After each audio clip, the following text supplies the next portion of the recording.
Heroin and opiate addiction is increasingly deadly thanks to the rise in the illegal use of the painkiller fentanyl. Now, fentanyl is also threatening the safety of police and first responders. In fact, in Ohio on Friday, a police officer was hospitalized after simply touching the drug. 6 on Your Side's Marissa Morrison spoke with local law enforcement today who say keeping opioids off the street is becoming increasingly dangerous for them. Friday in East Liverpool, Ohio, an undercover officer accidentally overdosed on what's expected to be fentanyl and carfentanil. After arresting 2 men on drug charges, the officer returned to his station where he noticed white powder on his uniform and brushed it off.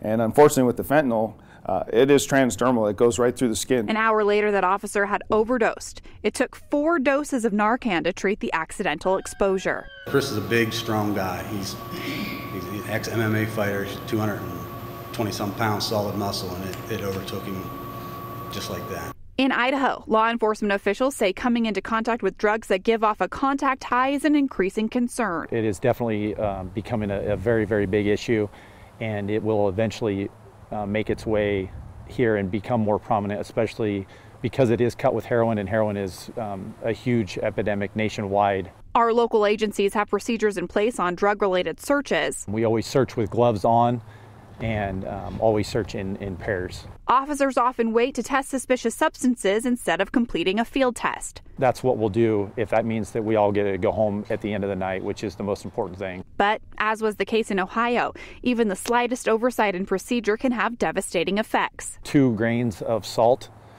can be a lethal dose of fentanyl.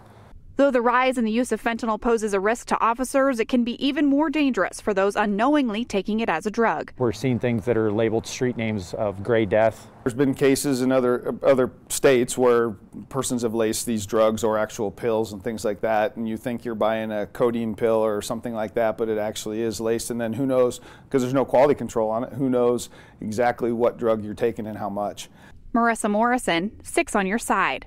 By the way, the officer who overdosed in Ohio, Officer Chris Green, he did make a full recovery after that overdose. And he's back with his department. Yes, thank goodness.